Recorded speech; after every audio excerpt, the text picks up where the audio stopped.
I've got to say a couple things up front, just so you know what you're in for here. The 4Kids One Piece dub has already been talked about to death at this point, especially on YouTube, and that isn't a bad thing, per se.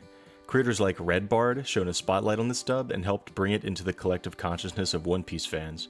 And while Redbard wasn't the first to discuss 4Kids One Piece, I myself was made aware of it thanks to her excellent video on it.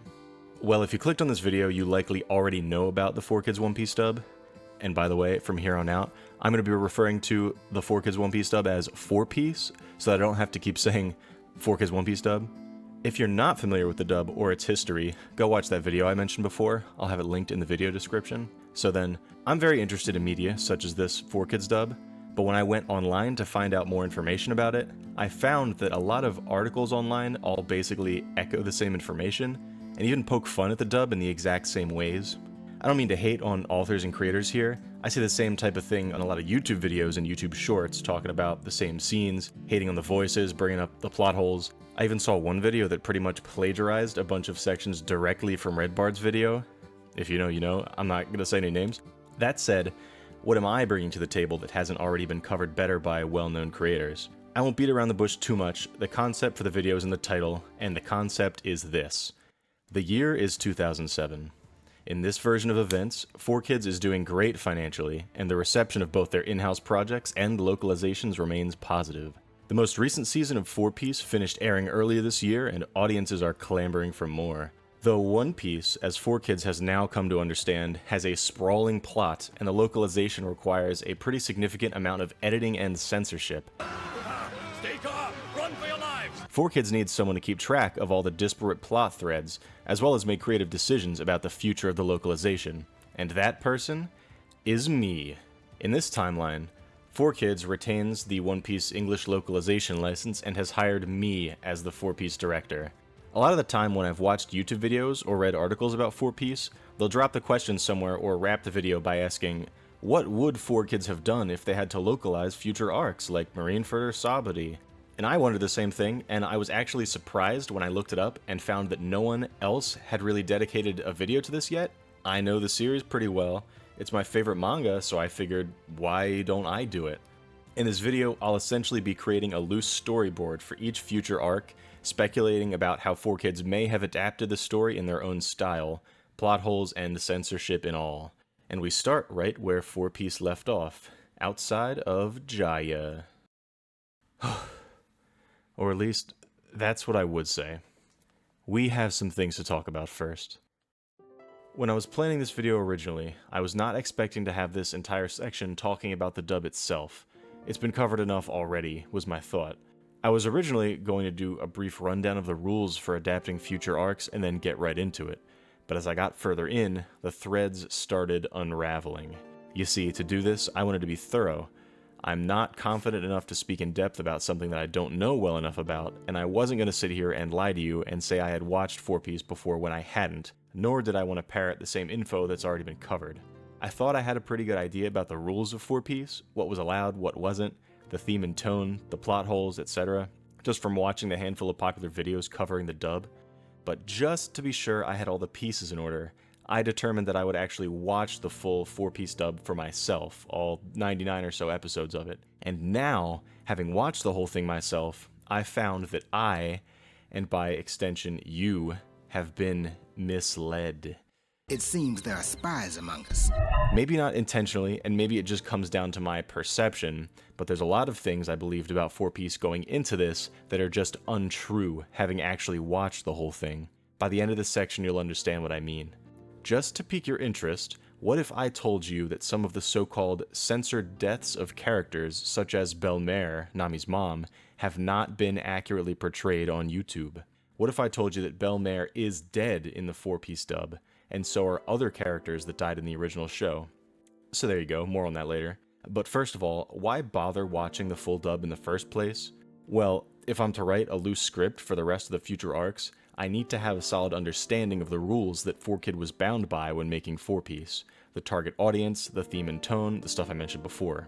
I tried to find more information on this, such as a comprehensive list of rules for the TVY7 television rating, but came up relatively empty. Naturally then, the only good way to get that understanding would be to learn from experience, see what 4Kids actually did for myself, what they took out, and what they could get away with leaving in. By all means, if you're not interested in my thoughts on 4Piece itself, nor some of the misconceptions about it that I feel have been widespread, or maybe if you're just short on time, feel free to skip this part. For everyone else who is curious, allow me to recount my 4Piece journey. The first thing I found eventually is that 4Piece doesn't have a TVY7 rating as is sometimes asserted. Whether at the beginning or somewhere along the way, 4Piece obtained a TVY7 FV rating. And you may be asking, well, what's the difference? Well, that FV stands for fantasy violence, and while it doesn't greatly enhance the type of content that the dub can get away with, the FV at least communicates to parents some more about the subject matter of the show, so that they know what to expect and can make a decision about whether they want their children watching a somewhat violent show. For comparison, some shows from the time period that are TVY7 include Pokemon, Shaolin Showdown, and SpongeBob, while some of the TVY7 FV shows include Teen Titans, Avatar: The Last Airbender, and Ben 10. Even if you only know a little bit about them, you know that there's a significant tonal difference between SpongeBob and the original Teen Titans. It's also worth noting that both of these ratings are sort of outdated, with most TV shows in the current day being rated TVG, TVPG, or higher. Generally, my research found that TVPG was a little more lenient. Both Naruto Shippuden and Adventure Time are TVPG titles, so I find it possible that 4Kids may have transitioned to using these ratings a few years down the line if they continued localizing their licensed shows. What's that mean for future arcs? I'll get to that in a little bit. So, what about the content of the dub itself?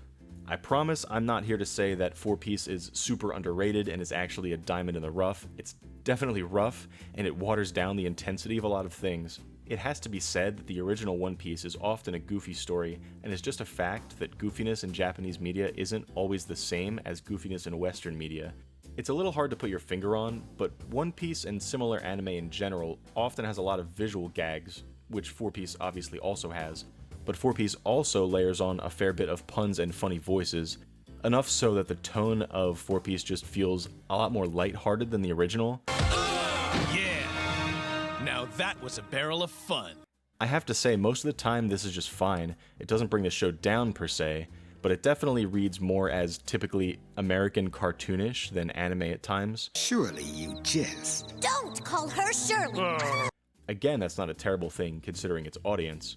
One thing that 4Piece does to Americanize it is use a lot of American idioms. Pot calling the kettle black, all your eggs in one basket, that sort of thing.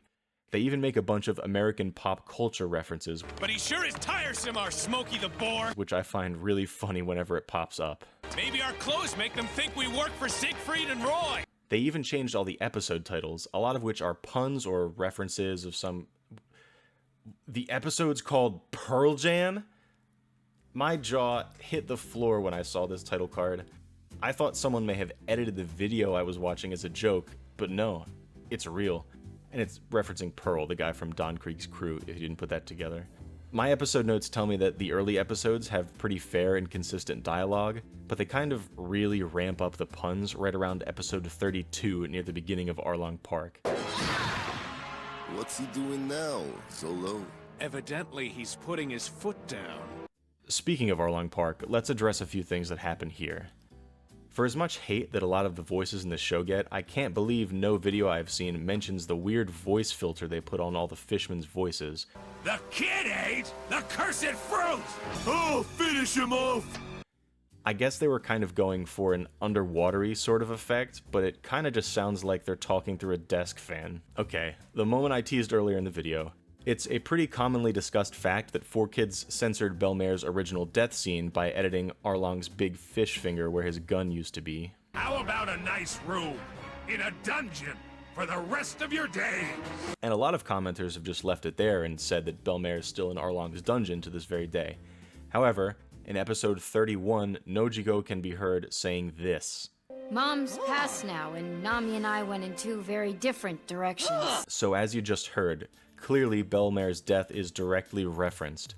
There's even later scenes of Nami mourning at Belmare's grave, although the grave has been edited in the 4Piece version to be a tombstone instead of a wooden cross.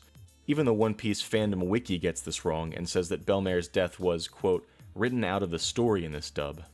I guess her original death was written out, but it's misleading to omit that it wasn't just written out, it was replaced with a different death. This is a very quick and missable line, but come on, so many people talking about this dub and I've heard no one talk about it before. Sticking on Belmare for a minute, although her original death scene is omitted, it's edited so that Belmare actually sees Nami getting carried away by the fishmen. Obviously, Nami witnessing her mother's death is very brutal, but this edited version is arguably also pretty brutal. Like, a mother sees her daughter being carried away by these fishmen and she's powerless to do anything about it. She's screaming for them not to take Nami away. She then presumably gets taken to the dungeon and dies an unspecified number of years later. Belmare isn't very old, mind you, so it's like, how did she die? Is this version of events actually less brutal than the original, or is the tragedy just in the subtext instead of right in front of your face? On the topic of death in general, while yes, true, there aren't any brutal deaths shown on screen, just like there aren't really in the source material, the anime that is, with some exceptions later in the story, the topic of death is present and referenced plenty of times. In this very same scene with Usopp and Nojiko, the little kid from Cocoa Village says this: I'll avenge my father, even if it costs me my life! Back in Four Piece Episode 2 alone, there's a lot of violent speech. Helmeppo talks about hanging women and children from the gallows, Captain Morgan commands a Navy recruit to execute the little girl that helped Zoro, or Zolo actually, we'll get to that later. Morgan uses the phrase, heads will roll. Zoro tells Morgan to chop his own head off. I won't go over every example, but you can see that these aren't exactly light topics. And I'm not misrepresenting the dub here or mincing words, they say a lot of this verbatim in this one episode. While a lot of sources I found say that the censorship really got more lenient over time, these kinds of threats and wording are actually something that got reined in over time, as I found. I don't remember language discourse being dropped casually in Four Piece Alabasta. Throughout the dub, they never use the words kill or die, but they also don't pretend like everyone's just knocked out from what I can tell. Instead, they use a lot of euphemisms like put an end to, or do them in, or do away with. They use that one a lot. To go on some more about death, there's plenty of scenes where people, mostly nameless soldiers or side characters, are implied to be dead, if not stated outright. At the end of the Alabasta arc, there's a lot of talk about, quote, the ones we've lost in the conflict, and Alabasta soldiers and rebels are shown laying on the ground and not getting up. Let us remember those who have fallen for what they believed in. For a few additional examples, Dr. Hiruluk is definitely dead in Four Piece. This sequence is edited a lot so you never see any harm coming to Hiruluk on screen, but you still see his hat flying away and Wapol laughs and says, "He did himself in, save me the bullets." In the Four Piece version, I guess it's implied the cup Hiruluk drinks from in his death scene was just poison or something instead of the exploding compound in the original, because he still says, "Don't worry, Chopper, your mushroom won't do me in." And he doesn't explode in Four Piece. Hiruluk also gives a version of his "when does a man die" speech. It's just a bit different. Instead of making a point that a man dies when he's forgotten and that his dream will come true if the will to accomplish it is passed on, Hiruluk accuses Wapol of having no power, states that his dream will come true whether or not he's around to see it, and directly charges Dalton to take up the cause of saving the kingdom from Wapol. So you see that even though some of the beats changed, the message is still there, even though the music choice is admittedly much weaker than the original. In general, 4Kids changed most if not all of the music, though I didn't actually take notes on this and didn't watch most of the original, except in some areas to compare some things. Listening back to this, I believe Dalton's "Our land, it's dying" is the only time in the entire dub where they say the word die. Our land, it's dying. Want more examples? How about Igaram? If you don't remember him, he's Princess Vivi's friend slash advisor slash caretaker, I guess, who also infiltrated Baroque Works with her. Well, he sacrifices himself on Whiskey Peak, which is known as Misty Peak in Four Piece, as a distraction so Vivi can get away. And while it's eventually revealed that Igaram survived and he comes back like 40 episodes later, his ship is pictured on screen exploding, and he's talked about multiple times after this as if he is dead. I could come up with a few more specific examples, but I think I made my point. So we've learned that allusions to death are acceptable in Four Piece as long as it isn't too explicit. We'll definitely be keeping that in our pocket for later. The exclusion of death is something that gets talked about so often in regards to this dub that I can't help but wonder if a lot of people just haven't done the research, or if they're content to pretend that the censorship is worse than it really is because, I don't know, maybe it makes 4-piece easier to trash on that way. Another thing that gets brought up a lot in 4-piece discourse is the voice acting. I have to say, it's a mixed bag, but I disagree that it's mostly on the bad side. On the contrary, there's a lot of voice work here that I do enjoy. The standout performance that most people reference is Zoro, played by Mark Dryson, who is probably most well known for playing Guts from Berserk. And I agree, he's great. But I think saying that he's the only good voice from the show is a little disingenuous. Starting with the Straw Hats themselves, I don't think any of them are weak performances. The direction certainly leads them to be more cartoony than a lot of anime dubs are, which also isn't inherently bad in my opinion. For example, I think Usopp's voice provided by Jason Griffith is marvelous. Thanks, kid. I'll be signing autographs a little later. Bring a pen. It's perfectly on brand for Usopp, over the top in just the right way, and always conveys the emotion he needs to. I also love Luffy's voice, provided by Erica Schroeder. Baby, why'd your father go and do this? Yeah, hey, it was a trick. In the source material, Luffy is definitely a goofy character. He often flip-flops between being very serious and being very silly. I think Erica captures both well. I can't believe that stupid butler insulted my dad like that. That butler is a goon. There's also this specific laugh that she does for Luffy.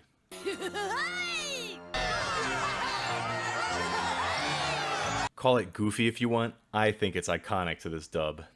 And some people have definitely agreed with me before, namely, Toei Animation?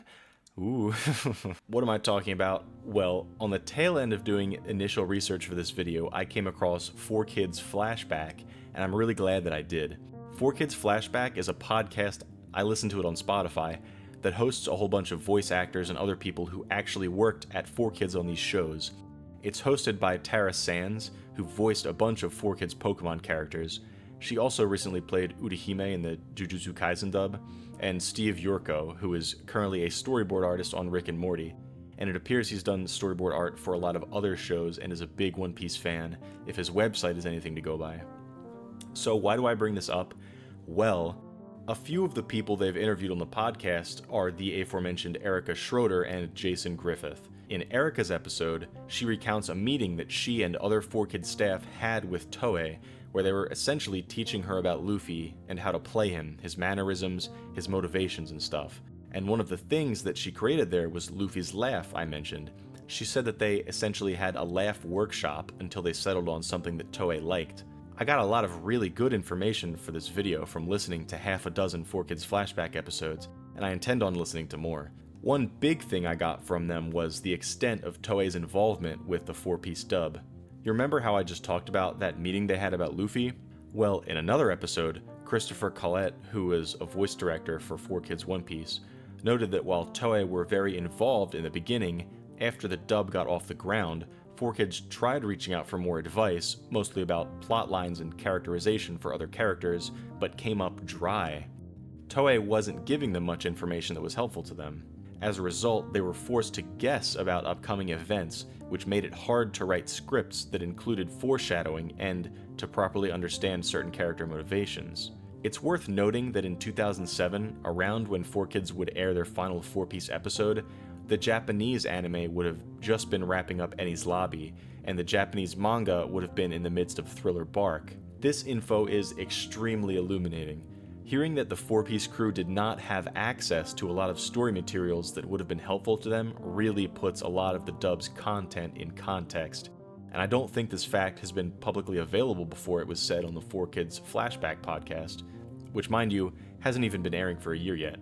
In all likelihood, 4Kids couldn't have known about the impact that characters like Laboon and Dorian Bragi would have on the future story, because they weren't getting the help they were asking for from Toei, or whoever else may have been advising them in the beginning. If you want more info, go check out that podcast, but this was really illuminating to me. Anyway, back to the voice acting. For context on a lot of my opinions, prior to starting this project, I had not really seen much of the One Piece anime, subbed or dubbed. I got into the series exclusively through the manga, which I'm fully caught up on. So I think partially my lack of comparing them to other performances plays into how positively I received a lot of these performances, especially with this next one, Sanji's voice. Anyone for a banana cream gator pie? This is the voice I hear when I think of Sanji now. One thing 4Kids did in a lot of their shows was inject a lot of accents into their characters, especially in One Piece. Among the more talked about ones are Southern Belle Nico Robin, Mr. 8's decoy plan didn't quite work out. French Mihawk, Subtlety can turn a stick into a sword. and yes, Brooklyn Sanji.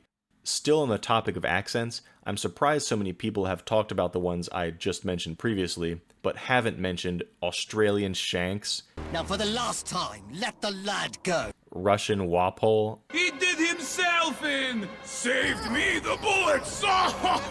and Creole Bon Clay. Let's potty do so much faster here in Alabasta. It sounds southern to me, but he also talks in French a lot, which is why I say that. I'll get to my point here.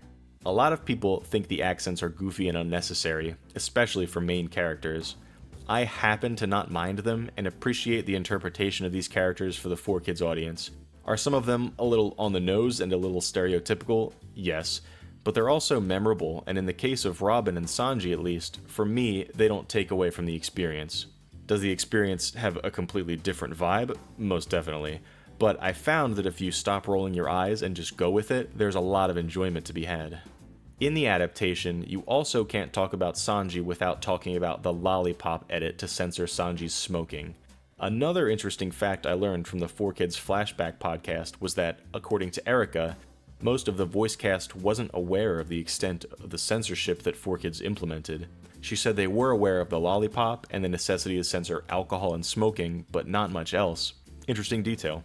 Well, say what you will about it, but the lollipop censor was necessary for the 4Kids audience, and I think it's underrated how elegant the solution actually is. Like, when you take away Smoker and Crocodile's cigars, their mouths hang open weirdly a lot of the time. Like, 4Kids couldn't have put something else in there to replace the cigars, like not even a pickle or something, I don't know. But the lollipop, the actual candy part isn't on screen most of the time, so only a little editing work is necessary. They just have to remove or edit around when he blows smoke.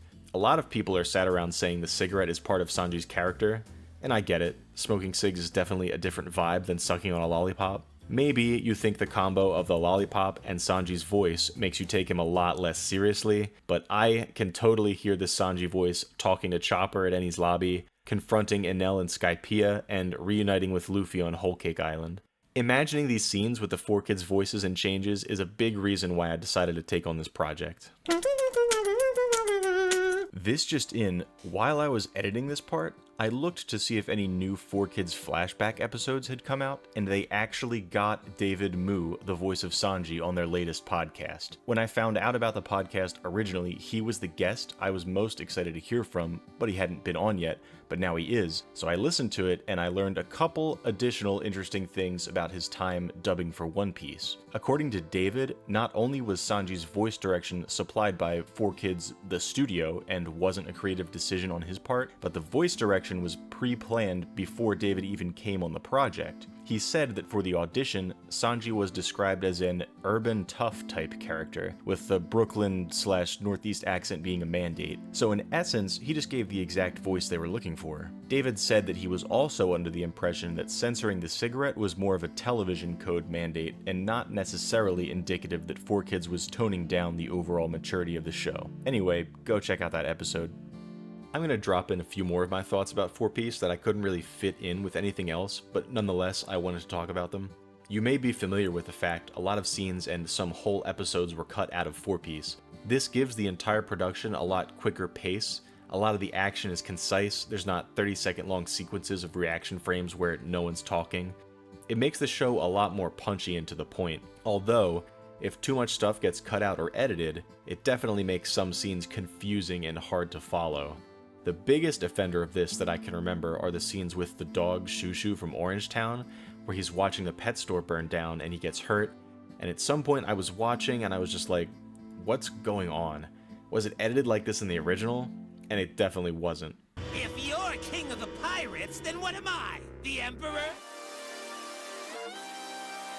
Another thing, They censor all the blood in the show pretty much everywhere, except I noticed that during Zeph's flashback/introduction, Red Shoes Zeph, they call him in Four Piece, he still has blood all over his foot when they do this close-up.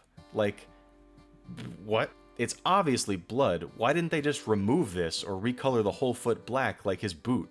Despite the clip that always goes around showing Don Krieg's poison spikes edited to suction cups when Luffy gets hit, they still appear to be spikes in most scenes. Also on Baratier, the imagery of poison gas, especially Gin's purple, disfigured face while he's choking trying to breathe, is pretty gruesome in my opinion. That's one thing I didn't imagine they would leave in. So, poison gas is okay. I'll remember that for later. You may have also seen that scene where Zoro makes chicken noises at Usopp. They're all yours. I'll just watch. Usually this is used as an example of how 4Kids replaces dialogue with meaningless puns or jokes. And while this does happen, the chicken noises aren't as random as you might have been led to believe. Zoro does this to Usopp for the first time on Arlong Park in response to Usopp being cowardly, but he also does it a few more times on Drum Island and in Alabasta, so it isn't a random one-off, it's a running joke. Zoro likes to mock his opponents, plus Usopp, a lot more in Four Piece. It's part of his personality here. Four Piece episode 42 is where Alvida comes back. Usually they censor female characters by removing their cleavage lines or covering them up with something, like in the bathhouse scene in Alabasta. Obviously they removed the happiness punch scene, and they also censored Nami and Vivi's bodies by sort of poorly editing bathing suits on them in the scene where they're in the water. They censored a bunch of scenes where you see dudes' butts also. However, they didn't censor Alvida at all, and it isn't like it's a very suggestive scene, but it just doesn't seem consistent with the other censorship they did make. Maybe it's just because Nami and Vivi are younger? I don't know. Because the Little Garden episodes were cut, when Nami gets sick with an illness that was originally attributed to being on a tropical island, it's attributed to Grand Line Fever in Four Piece. Interestingly, none of the characters actually call it Grand Line Fever that I could remember. The only one who says that is the narrator at the beginning of episode 48. But the real concern turns to Nami, who's suddenly stricken with Grand Line Fever. Well, in episode 52, Dr. Kureha tells Nami that she has a fever from the stingy dingy bug that comes from the tropics. It's the very poisonous stingy dingy bug.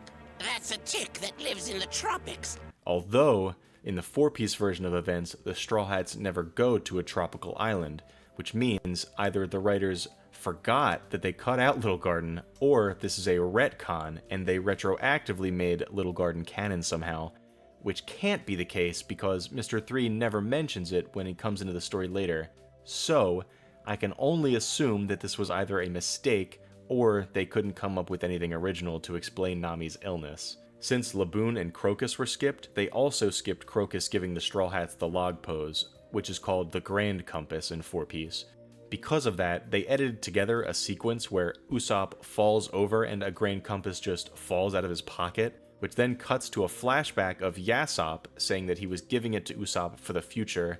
Then it cuts to another flashback of Zeph telling Sanji about navigating the Grand Line, implying that Zeph knew they had the compass somehow, or maybe he was just telling Sanji for when they get one in the future. While this definitely feels like a complete ass pull when it's clipped and taken out of context of the episode, the sequence is edited well enough and the characters react to it appropriately. I bet if you didn't know this was edited together from a bunch of random clips, you'd never know that it wasn't the original if you'd never seen it. This is also the scene where they mention Raftel for the first time in Four Piece, and I think the only time, actually. I could go on more, maybe I'll make another video about my experience watching the full Four Piece series, but I've said enough about it for now. I feel most of the misconceptions I identified are cleared up. I told myself when I started writing this that I wasn't going to sit here and just defend Four Piece. That isn't the point of this video. Again, I don't think this dub is perfect, and it certainly isn't a true English localization of the source material, but I definitely appreciate it more now than a lot of people I've heard discussing it. One thing that stood out to me when I was doing research for this video, and I promise I'll get to the actual point of the video soon, but one thing I found was a forum page where a guy was asking around about where to watch the Four Piece episodes, and everyone was telling him like, don't bother, it's so bad, it's a complete waste of time. And it just feels like it's really popular to hate on this adaptation. If you've watched all this so far and you've got doubts about how Four Piece has been portrayed to you, and you're interested to see it for yourself, go watch it. It's charming and it's worth appreciating for what it is. Listening to the 4Kids Flashback podcast was like a breath of fresh air because, like, here are people actually reminiscing about the show and holding it in a fond light that it is. If not always positive, it really seems like everyone there did enjoy working on it and did put plenty of effort into trying to make it good. One more thing. Besides the misconceptions, why am I even making this video? That probably would have been an important thing to answer a little earlier, but the first reason is because it's a fun thought exercise. Like I said, I've heard a lot of people ask the question, what would 4Kids have done if they had to adapt later material, but I haven't really heard anyone answer that question. Second, as you've probably gathered by now, 4-Piece is worth appreciating.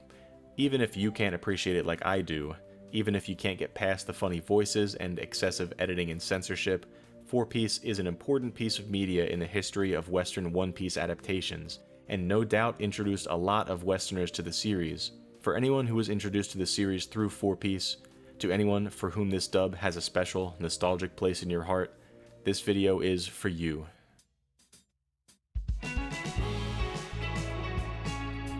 Now, down to business. I'm going to lay out the rules and main challenges that we'll face trying to adapt all future One Piece arcs. Rule number 1. All references to smoking, drugs, and alcohol must be removed. 2. Violence can't be too brutal. This includes no blood, no blades near people's faces, and close-ups of people getting hit in the face. 3. Sexually suggestive content, however tame or important to the story or characters, must be censored. 4. Avoid allusions to real-world religious imagery. 5. Allusions to war and realistic violence must be censored or minimalized. This includes guns. 6. Keep the themes and tone of prior 4-Piece work consistent with all future material. This includes naming conventions. And 7. Address plot holes created by the removal of Little Garden and Laboon/Crocus.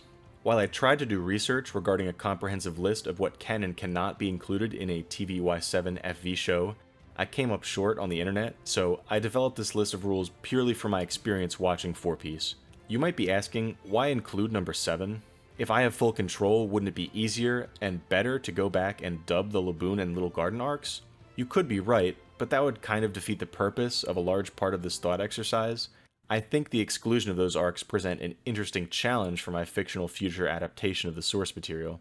It's possible that 4Kids regrets leaving these parts out.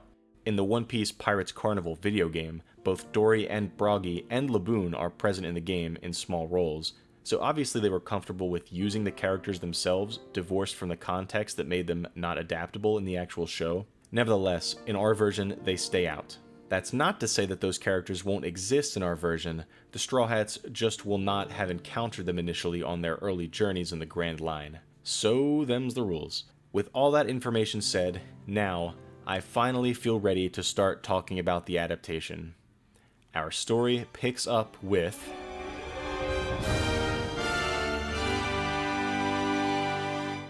So, the story of the Straw Hats continues after, in our new episode 105, it is revealed that they did not get crushed and killed by a big ship falling from the sky. Also, FYI, that cliffhanger was also present in the original series, right at the end of the episode too, so I don't know why people have a problem with it here. Alright, no, I'm done with that. One thing right off the bat I struggled with whether to include or not were all the skulls and skeletons that we see in the lead up to Jaya. On one hand, in North American culture, skulls are a pretty prevalent symbol and not really seen as violent imagery, especially in a cartoonized version. But on the other hand, I'm not sure if the imagery of death here would be considered appropriate, especially as they're involved in a few gags here. Yes, in Alabasta they were in the ancestral tomb, but you didn't see any corpses or skeletons. If you know about one specific arc in the future, you might think this is a silly distinction to make, but I feel that seeing all these dead human parts in a context outside of a haunted house type setting might be gratuitous for younger audiences. That said, not a total censor. We leave in parts like Robin analyzing the skull in an archaeological way, but take out frames where they're using the skulls and stuff either for a joke or just for imagery. We'll also be taking out the Buggy and Ace scenes in my version. Yeah, it's nice to see them and remember that they exist, and this may be canon from cover stories, I can't remember offhand, but it slows down the pace, and I think in this version we want to keep the story moving and stick with the Straw Hats in the lead up to this next arc. Opening up in Jaya, there's the scene with Bellamy at the bar, which obviously we'll need to sell juice instead of alcohol. And there's the gambling scene. I got mixed signals from 4Kids as far as gambling goes. Again, on one hand, I could think that gambling references wouldn't be appropriate for younger audiences. Case in point, they turned Rain Dinner's casino into a resort instead. But they also changed the scene where Luffy and Zolo meet Usopp for the first time, where originally they accused him of not having the nerve to kill them. In 4-Piece, Luffy asks Usopp if he's a betting man. In this case, I'm going to follow the lead of the later 4-Piece material and say that gambling isn't allowed. That being so, in the script, we'll change the context from Bellamy losing money in cards to him just losing a game of Go Fish to Roshio and accusing him of cheating. We'll also remove the section of Roshio reaching for the cash. There's not much else in Jaya I think warrants any censorship, possibly toning down the violence when Bellamy's crew goes and beats up Cricket and his friends. Luffy and Bellamy's fight also isn't very graphic in the first place, so I think we're fine there. Yeah, nothing else leading up to Skypiea needs to change. Oh, but we are giving Teach a stereotypical pirate accent. You may have heard that 4Kids used a lot more stereotypically pirate accents in 4-Piece, but that's really only true for like the first dozen episodes with Alvida's crew and some others. I think it's been used sparingly enough that it will distinguish Blackbeard's character. Teach is also like the stereotypical pirate in One Piece, especially in his appearance, so I think it fits here. So the crew makes it in time for the knockup stream and gets to the White Sea. First change we're making in Skypiea is the name of Heaven's Gate. Since we cannot include overt religious imagery, we're just going to change the text to say Skypiea's Gate, just like Funimation did in some censored versions of the Funimation English dub. That's a whole other can of worms. You may remember that basically this entire arc is full of religious imagery, and the religion of the Shandorians and the Skypieans is a focal point of the story here. We'll get to most of that during the Calgara and Nolan flashback, but for now, we'll start with making some edits to Conus's "It's the Island Where God Lives" speech to the Straw Hats where she talks about Enel. And by the way, it'll be Eneru in our version.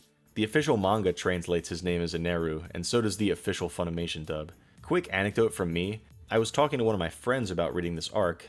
Actually, it was my friend who recommended One Piece to me in the first place, and I started talking about Eneru, and he was like, I got no idea who you're talking about, because I'd never really talked about One Piece with anyone else, and it didn't occur to me that anyone called him Enel. Anyway, we'll be replacing every instance of the word God when referring to Eneru with Kami.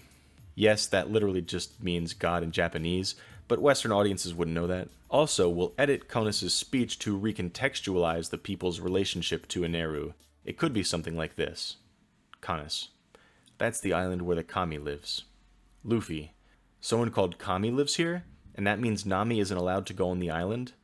Conus: right. Chopper: what's so special about the Kami? Is he like the king of the island? Conus: something like that.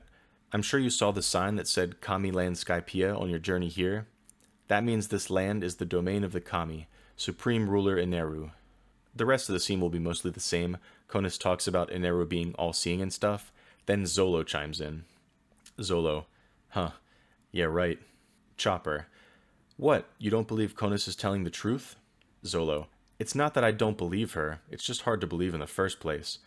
Kings don't have that kind of power. We've even met one, remember?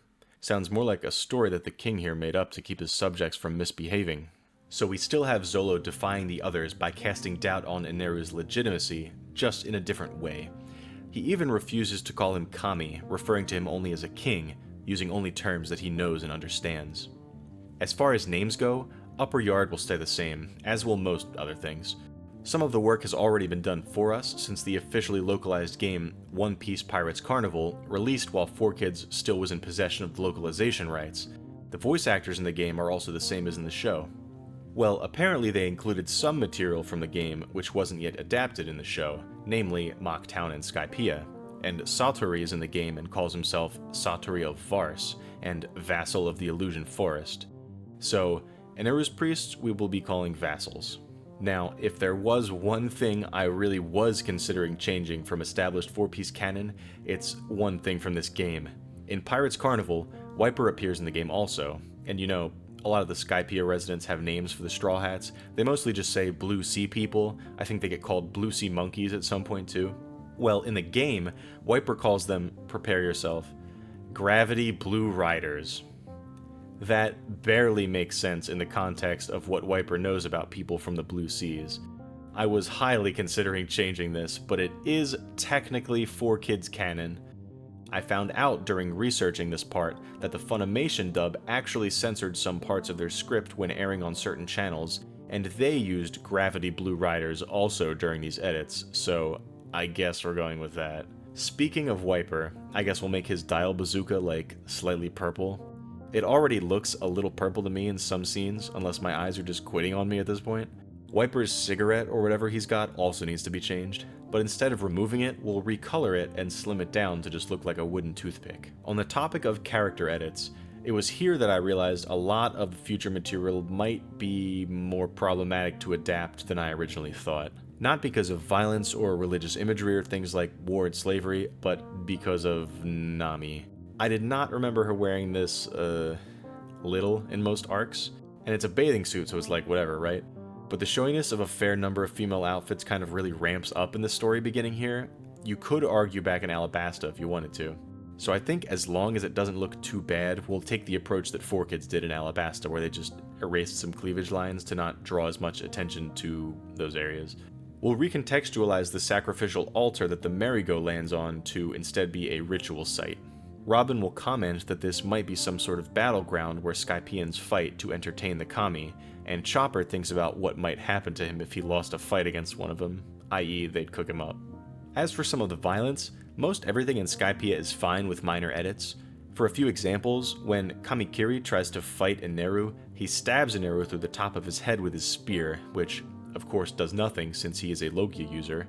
We can just erase portions of the spear to make it look like Eneru either dodged the attack completely or Kamikiri just managed to hit Eneru on the back of the head with the spear shaft. A little later, Laki shoots Eneru a few times and you see the bullet holes going straight through him. We should probably plug those holes with maybe some blue lightning effects just so it doesn't look like a real wound. For our last significant change, I think the arc in Arc Maxim might stray too far into religious imagery, which it is clearly in the original. Naming it something like the Sky Barge would work, but is probably a little generic, so SS Maxim might be a good fit, either or. As for the flashback scenes that I referenced earlier, we will need to make some fairly major script edits to censor the more violent practices of the Shandorians, namely human sacrifice. The first part of this flashback revolves around Kalgara's daughter preparing to be a human sacrifice to appease the Shandorian gods to stop the plague that is killing their village. Importantly, we need to cut out any instance of the word sacrifice in God, obviously. How do we reframe the context of what's on screen to be more kid-friendly, while keeping in as much as possible and maintaining the impact of Nolan's actions? Well, I think the best way is to reframe Moose's sacrifice of her life to instead be a test subject for a possible cure. In earlier dialogue, either her or her mother will state that Moose herself is sick, and in the early stages of the disease. The village elders will express frustration that none of their herbal or traditional medicines have worked. However, there is an ancient story that the sacred serpent of Shandora has healing powers, and that trying to appease the serpent to use its powers to heal the village is their last resort. We'll also be sure to mention that the serpent is a notoriously fickle creature, and that it's just as likely to eat whoever they bring before it than to heal them. But they have to try. During the scene with Moose on the altar, we can edit out the ropes on her hands and feet to make it look less like a sacrifice and more like she's willingly waiting to be healed. Now, this is probably the most dramatic change I've made up to this point, and if you're doubting my approach here, let me explain my reasoning. I think the only two options here are either to change the dialogue and make minor visual edits to the Nolan and Kalgara flashback, or remove it altogether. Removing it wouldn't be out of the realm of possibility for 4Kids, given their track record, but it's preferable that if we can come up with a solution, then we should. First, we have to mention that this is a last resort type of measure, to make it reasonable why all the villagers are so panicked and nervous. I added the part about the Shandorians using traditional medicines as a juxtaposition with Nolan's advanced knowledge on botanism. Down the line, he'll comment that he witnessed the methods of Shandorian medicine, which is not very advanced, and that he's willing to teach them a lot. For now, we can show Kashi the serpent come up to Moose. It will be ambiguous whether its intention is to eat or heal Moose at this moment, but Nolan will come and put a stop to it either way. The villagers will be angry and in shock, saying that now the sacred servant will never help them and that it was probably right about to heal the girl before Nolan came and chased it away. During the scene while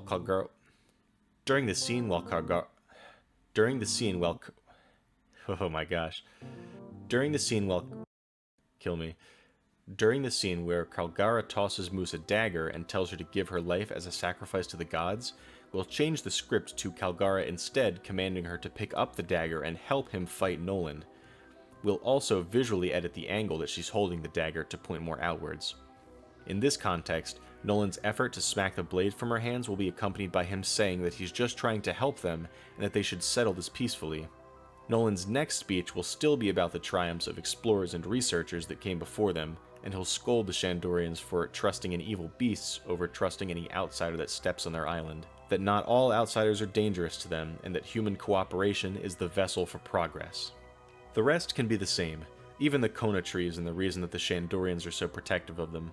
Overall, I think this is the most elegant solution to adapting the subject matter in a way that 4Kids would find acceptable. In the rest of Skypiea, there shouldn't really be many other edits necessary. The last significant change I'll make is to the script when Sanji gets hit by Eneru's El Thor after pushing Usopp out of the way. His cool guy, but first I should thank you, I was looking for a light line, obviously needs to be changed since it'll be a lollipop in our version, so I propose this. Eneru. So, they drove away. Do they still not understand the range of my powers? I'll strike at them again as soon as I please. Sanji. Hey, Kami. I'm glad I got your attention. There was something I wanted to tell you, but I just got distracted by this gross taste of burnt sugar. Eneru. I'm not a patient one, so out with it. Sanji. Well, let's just say this barge ain't going much farther. It's very cheesy, I know, but hopefully it would still be a cool and memorable moment for the would-be viewers. Skypiea wouldn't have been the hardest to adapt by any means. Most of the violence is fairly tame, not many visual censorships would have been necessary, and none of the previous exclusions of content have caught up with us yet. It occurred to me at this point in writing the script that this is going to take a lot longer than I originally anticipated, especially with all the content I added at the beginning. If you're noticing the progress bar at the bottom and thinking, how's he going to do the whole rest of the series in that time? Well, I decided I'll probably have to make this a 2-part video. The rest of this video is going to get us through Enies Lobby, and I'll be making another video in the near future to cover the remainder of the series so far. I am sorry, I would have liked to do it all in one video, and I clearly could just keep grinding it out to fit it all in here. I actually prefer long-form videos on YouTube, but I'm also just excited to get this video out and want to see people's reactions, suggestions, and responses to a lot of the things I've said and put forward, and to get some interaction and feedback from all of you. So feel free to give me your critiques and suggestions. In the Skypiea arc, I think I did also get some general stuff out of the way that will make future arcs go a little quicker. One thing I will be doing to cut down on the time it takes me is eliminating filler arcs.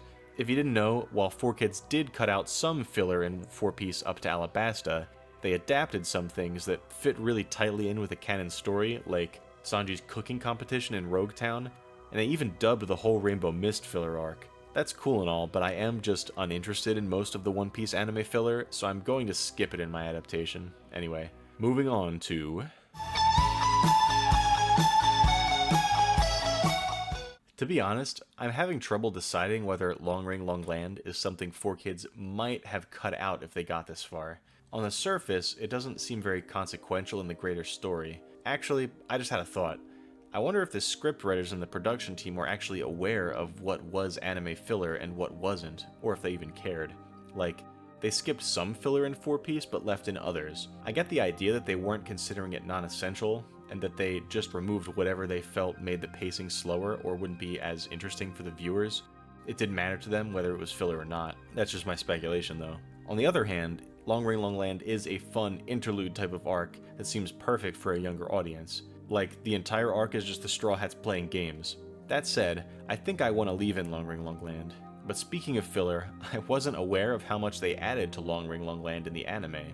If you're an anime-only One Piece watcher, the original Davy Back fight only consisted of 3 events: the boat race, Groggy Ball game, and the fight between Luffy and Foxy. But the anime adds 3 additional games: a roller skate relay, dodgeball, and the red light green light. The second series of games follow a similar arc to the first, but in the anime, Foxy actually takes Robin after winning round 1 of the second 3-coin game instead of taking Chopper again, which adds a little variation. This has little consequence on our 4-Piece adaptation, I just wanted to mention it. I've really just been stalling since I don't have much to say about our Long Ring Long Land adaptation, other than I totally want Sanji to make a Long Island joke. I think it would be a funny reference given his accent. There's really very little in most of the arc that is objectionable at all. There's little graphic violence, and it would only require some minor script edits. Of course, Davy Jones is implied to be dead and to usher sailors and pirates to their watery grave, but we'll be fine so long as we don't say so explicitly. Davy Jones is also a culturally significant figure, so people will be able to relate to this without needing to state it outright or change anything for localization reasons. The part that will require the most attention is the Luffy versus Foxy fight. The anime version is already toned down violence-wise from the manga. The only thing we need to change are all the times Luffy gets punched in the face, which we can easily edit around. Yeah! Body blow! Body blow! Body blow! Body blow! So yeah, that'll do it for changes. Now it's time to talk about there's more filler after the Davy back fight? We're gonna skip this. I watched a little of it, and it seems like there's a kind of interesting memory loss plot and another conflict with the Foxy Pirates. Let me remind you again that I had never watched the anime before this project, but having all this here just keeps us from getting to Water 7, honestly. I think we can edit a few scenes from the end of the Davy back fight right into episode 226, where the end of the filler is and they're saying goodbye to the Foxy Pirates, to flow seamlessly, cutting out the filler. After this, I don't think there's actually anything that needs to be changed for the meeting with Aokiji. Of course, he makes some jokes about a lady with super big bazongas, which we will have to change to be more tame. But let's just finish this arc out and go right into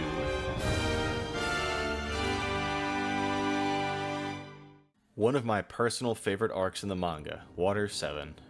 I realized that Water 7 might be the only place the Straw Hats actually return to a second time on their adventures, aside from Subodi Archipelago. This also marks the first point where I'll be making some additions to the script/editing in order to fill some plot holes created by the original 4-piece. The very beginning of Water 7 is pretty innocuous, everyone is pretty much going around and talking. Our first change will come when Usopp and Luffy begin arguing initially about what to do with the Merry-Go after Kaku's assessment revealed that she was in too bad a condition to sail anymore. In the original, right after Luffy defeats Usopp, there's a flashback to Little Garden where Usopp declares that he will go to Elbaf one day. That obviously doesn't make sense for my version of events, given that the crew never went to Little Garden in the 4-piece timeline, so we'll have to drop a few subtle hints about Elbaf before it becomes a bigger issue. At the tail end of the argument on the ship, Usopp is talking about being weaker than the others and accusing Luffy of inviting him to the crew out of pity. He also drops a line about them not having the same goal. During this part of the argument, in our version, we'll have Usopp also say this. Usopp, if you're gonna throw away the Merry, might as well throw me away too. I'm not strong like you guys, I knew that from the very beginning. There's this place I know about. It's called Elbaf, Land of the Giants, where the strongest and bravest warriors in the whole world live. I thought that if we eventually made it there, I could become a brave warrior of the sea too. But I can't keep up with you guys at all, and I'll keep slowing you down the longer I stay. There's no point in keeping me around if all I do is cause you guys trouble. The rest of the scene will remain similar from there. In my version, Elbaf will be the subject of a story that Usopp's dad told him when he was younger. Yes, we are bringing back Yasopp to fill another plot hole. I like the idea that Usopp doesn't completely believe this story, but he hopes it's true regardless. At any rate, this hint will come in handy a little later, and for now, it's a pretty inoffensive addition. For the fight itself, I don't think there's much we'll need to change besides the removal of all the blood, just like the rest of the series. I think we can get away with keeping Ketchup Star if we add a quick line before Luffy uses Gum Gum Rocket where Usopp announces Ketchup Star to the audience beforehand, so that it's really clear that it isn't blood before it even happens. I know that they excluded Usopp's fight from Arlong Park, but I personally think it's okay to keep here. Next, we'll skip the close-up impact frames of Usopp getting hit in the face. Luffy also gets hit in the face when Usopp uses the impact dial on him, but you don't see it close up, and there's not really any impact frames, so no need to change anything. In the original series, this whole conflict is very tense and emotional. I've heard many people refer to it as the Straw Hats' lowest point. It can certainly remain that way in my 4th-piece adaptation, but I think we can edit some of the silence and hang time to be a little shorter, just to soften the dramatic blow a tiny bit. Next, we'll change the nature of Iceberg's injuries after the attack in his home. Instead of being shot, he'll just be badly beaten, and we'll make sure that someone mentions how unusual his wounds are. The purpose of this is because I'll also be changing Finger Pistol, both because we can't use the word pistol, and because it's effectively a stabbing attack. Instead of being a piercing attack, which I think may be a little too visceral for 4-piece, its new name will be Finger Shock, and will have Lucci explain that it attacks a foe's pressure point to stun them, paralyzing them from the inside out using a shockwave. I noticed that in Water 7 and in Enies Lobby, there's not actually too many close-ups of Finger Pistol hitting someone, which will make it pretty easy to explain this way with minimal editing. As for all the flashbacks with Tom, Iceberg, and Frankie, not much needs to change there until close to the end where Tom gets impaled by a piece of debris. If possible, we'll just need to edit this whole thing out of every frame Tom is on screen, and also remove the scene where he rips it out, and remove all the blood. Oh, and I haven't talked about accents too much, but they're one of the hallmarks of 4-piece, so I say we totally gotta give Frankie a surfer bro accent. Nothing too extreme. I think the Funimation dub actor already does a great job of that surfer-esque cool dude voice. Time for a few middle of the story changes. We'll edit the part of the second house attack scene to remove Lucci kicking Iceberg in the face. We'll need to edit some of Polly's lines to be less suggestive when talking about women's clothes. The gist of it can be the same. He'll just talk about modesty more than he'll directly comment on their bodies or call them names. In the same vein, we'll also change Khalifa's accusation of sexual harassment to just be ordinary harassment. But while we're still talking about Paulie, he's a smoker in the original. In fact, he's got a cigar bandolier. We'll obviously need to do something about that. Pickle? But for real, I think a good substitute would be to make his cigar belt full of wooden pegs, like for shipbuilding. And in his mouth could be a nail. I think it would be thematic and fit with his tough guy aesthetic, if it wouldn't be too difficult animation-wise. Otherwise, just coloring them all brown would work. Lastly, we'll change the message Sanji wrote on the wall to English. It originally said something like, "Nami-san, read this," and in small letters, "Don't read this unless you're Nami, you're all jackasses." We'll simplify and make it say, "Message for Nami's eyes only," and we'll make sure to keep the hearts.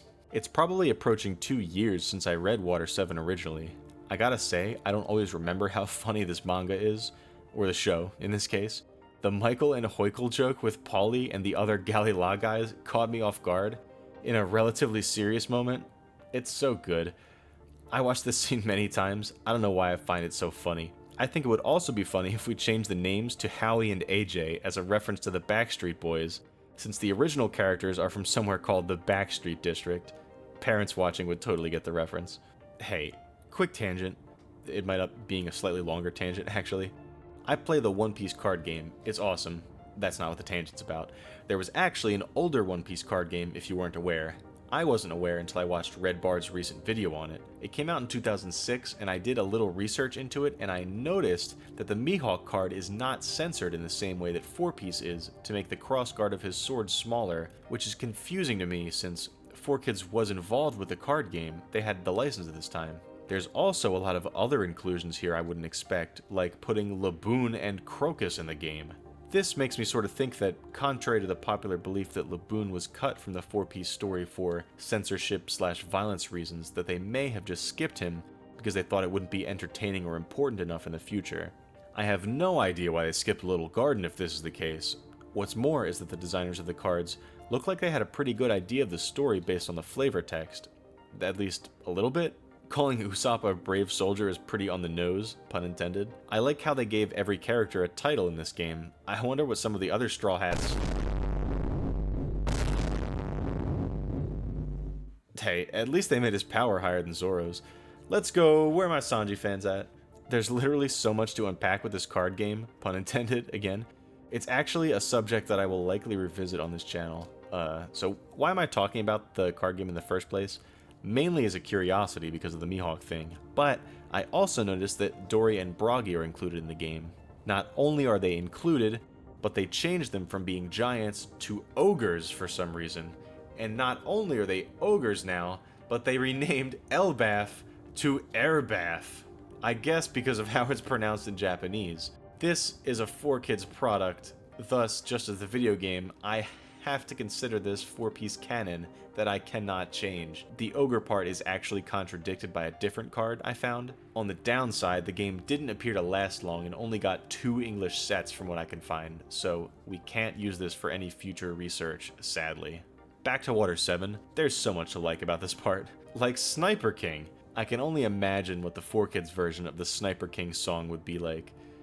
Usopp hiding in Robin's cloak is also one of the funniest gags in the whole show to me. We'll skip the scene of Nami changing in the sea train, for obvious reasons. We'll also skip or heavily edit Zoro cutting the Sea King in half so that we don't have to show Sea King insides. Last thing before we get to Enies Lobby. Zoro's 3-sword style Bull Demon will be changed to 3-sword style Raging Bull to remove the word demon. There were a fair amount of edits necessary in Water 7, but I don't think anything I've proposed takes away from its enjoyability. I enjoy Water 7 so much, not just because of all the great jokes, but also because it's sort of the first dramatic downturn in the Straw Hats' journey, and the kind of low point that won't be seen again until the Paramount War. I enjoy the fact that even though 2 crew members have left / are trying to leave the crew, there's still room for humor, and the Straw Hats are determined and committed to each other. I also think that all the characters get some great moments here, and I think that we can keep that emotional through line in our adaptation. But I have a confession to make.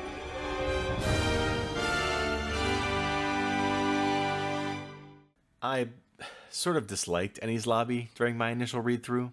Don't get me wrong, I didn't dislike the premise or the action or the amazing character moments. I just thought parts of it were so, a little boring the first time. Maybe boring is the wrong word. It just felt like it took so long to get through. Like, when everyone is split up doing their own thing, fighting their own fights, things can really seem drawn out. Add in focusing on people who I don't even really care about, like the Frankie family. I just felt like Enies Lobby took way too long in the manga. Maybe I'm in the minority here. That being the case, I expected to really dislike watching it as well, especially after hearing about how bad the anime pacing can be sometimes. But I gotta say, I was pleasantly surprised. I think part of the reason it felt never-ending during my initial read was because I had actually taken a break from reading the manga around the middle of Enies Lobby. I think for around 2 months or so. So I came back, and I was like, dang, I forgot I'm still here. Maybe I'll go back and read it again sometime soon to change my mind. That being said, my assessment was probably wrong, and the anime is paced fairly well, aside from the constant recaps and cutbacks to prior episode moments, though I still think we should rearrange some scenes here to keep the focus on a single fight for a little longer. It would be harder for younger audiences to keep track of so many different conflicts going on at once if we keep jumping around, especially if they're only watching one new episode each week.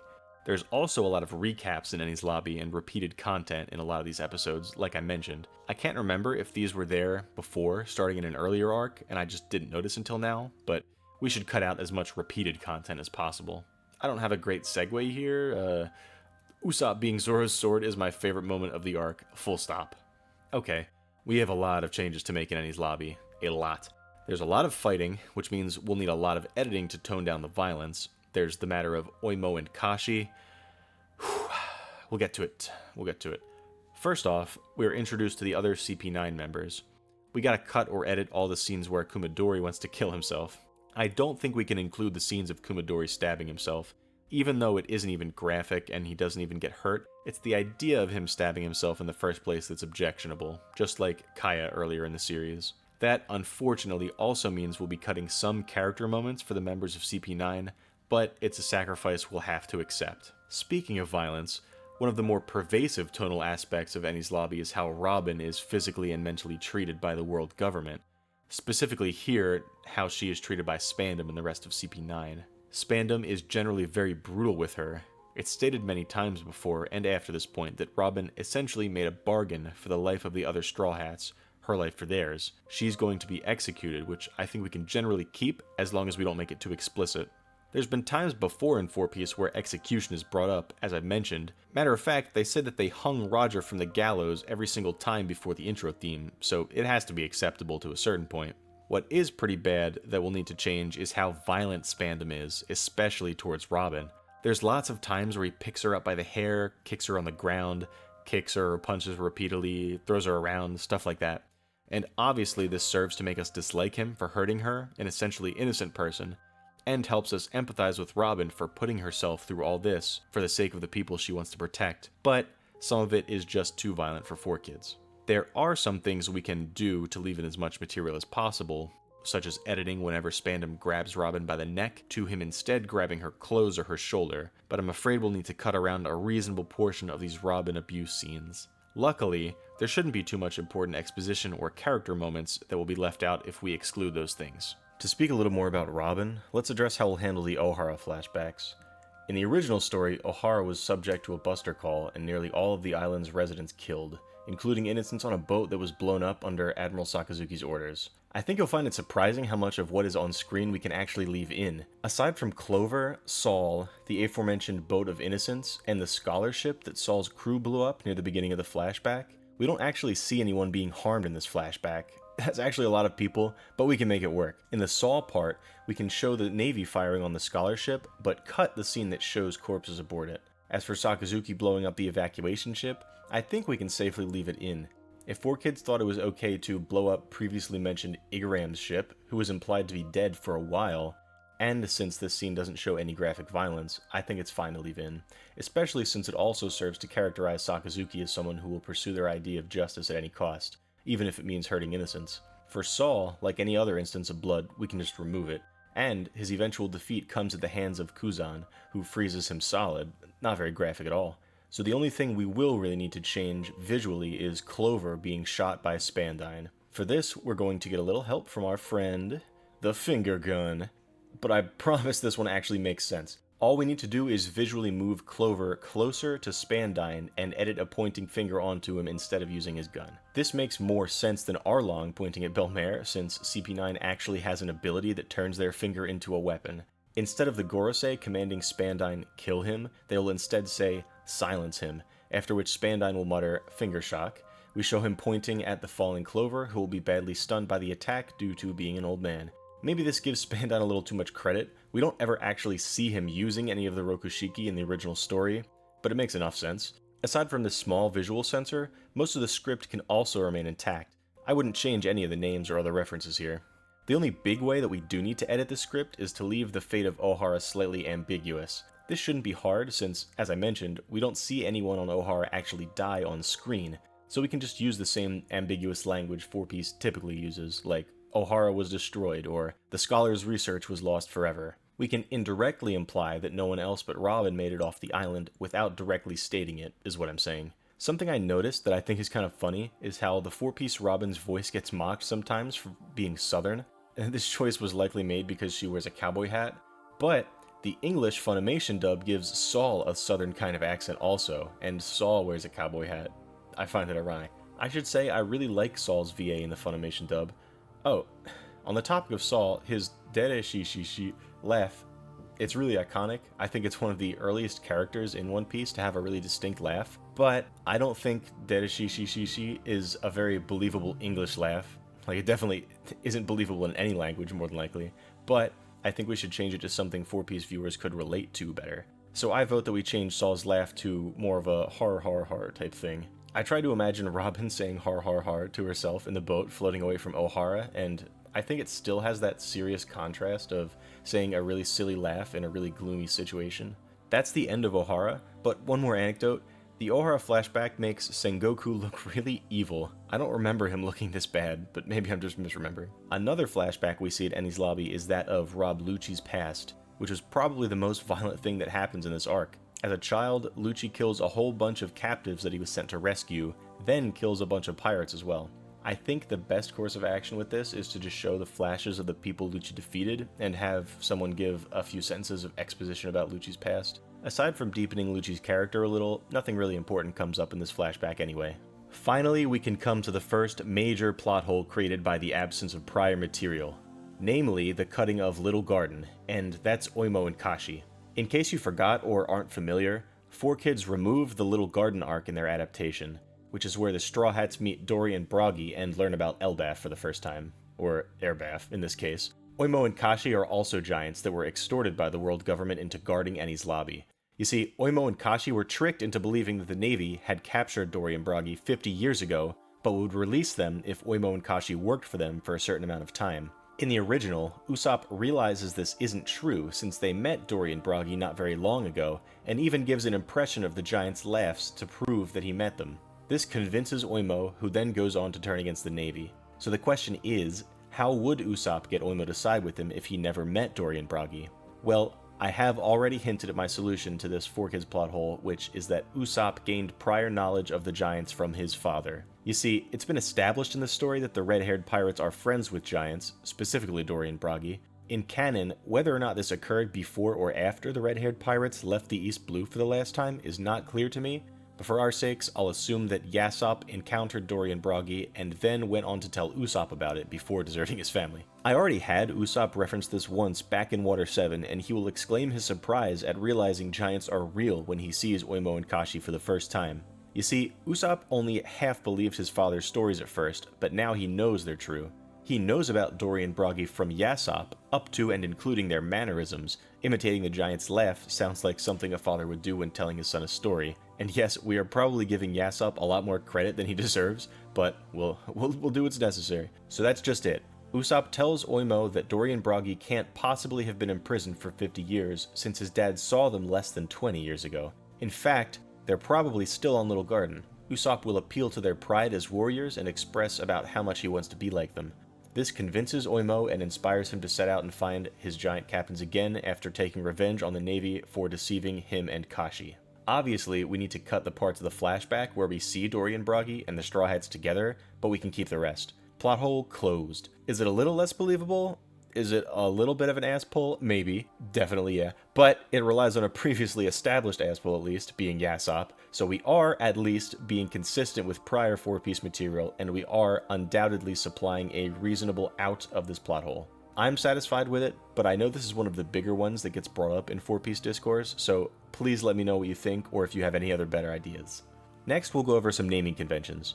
4Kids already changed most of the names of Luffy's attacks. For example, Gum Gum Pistol is Gum Gum Rocket in 4-piece, Gum Gum Rifle is Gum Gum Double Barrel, and so on. When Luffy goes into Gear 2, which will stay the same, his Gum Gum Pistols will become Gum Gum Jet Pistols. The same goes for Gum Gum Missile and so on again. I think Gum Gum Jet Rocket doesn't really ring too well, like a jet and a rocket are similar things. So we are changing every instance of Jet to Rush, as in Gum Gum Rush Rocket. I can't remember if the other attacks he uses here were given new names already, but I'll just adjudicate that Gum Gum Missile will be changed to Gum Gum Hammer, and Gum Gum Bazooka shall be changed to Gum Gum Body Slam, and the same goes for the Rush versions of these moves. Now, you may recall that Zoro and Sanji also used some pretty impressive new moves for the first time at Enies Lobby. Zoro's fight with Kaku is the first time he uses an Ashura 9-sword style move, and Sanji uses Diable Jambe to beat Jabra. For different reasons, both the names of these attacks need to change.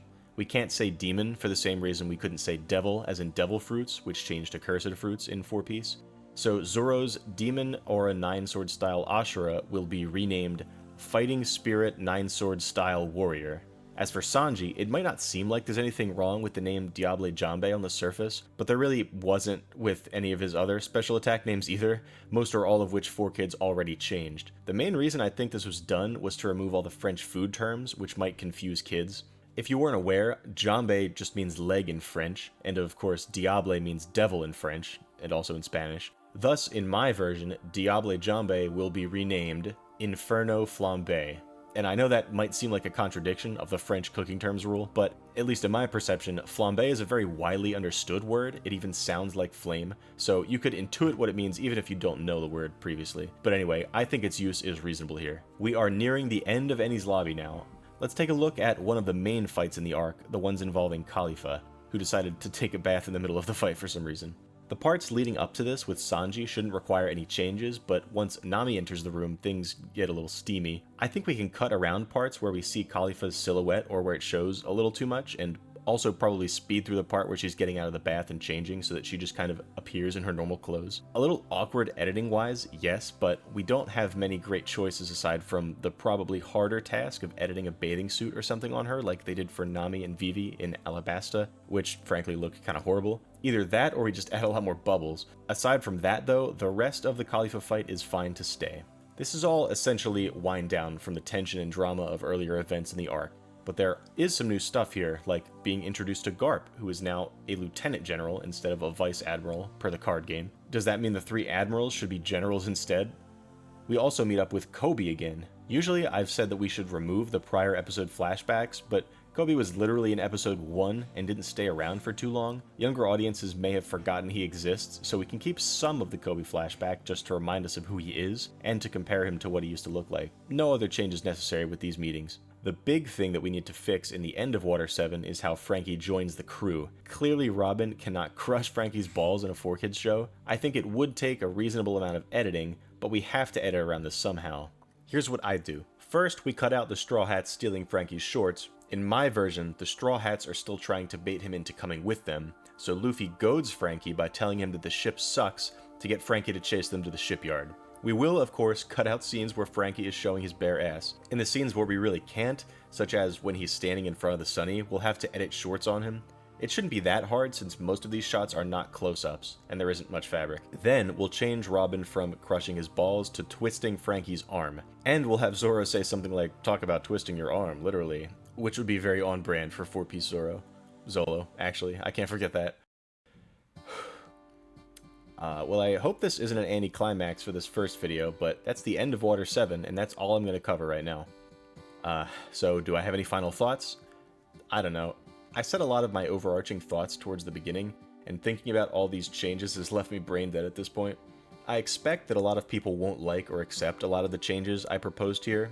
Let me reiterate that Oda's One Piece is my favorite manga. I wouldn't change anything from the original, and I don't know better than him when it comes to his own story. Again, the purpose of this video is a thought experiment and a personal challenge to see if I could come up with reasonable changes 4Kids may have made to One Piece if they retained the rights to it.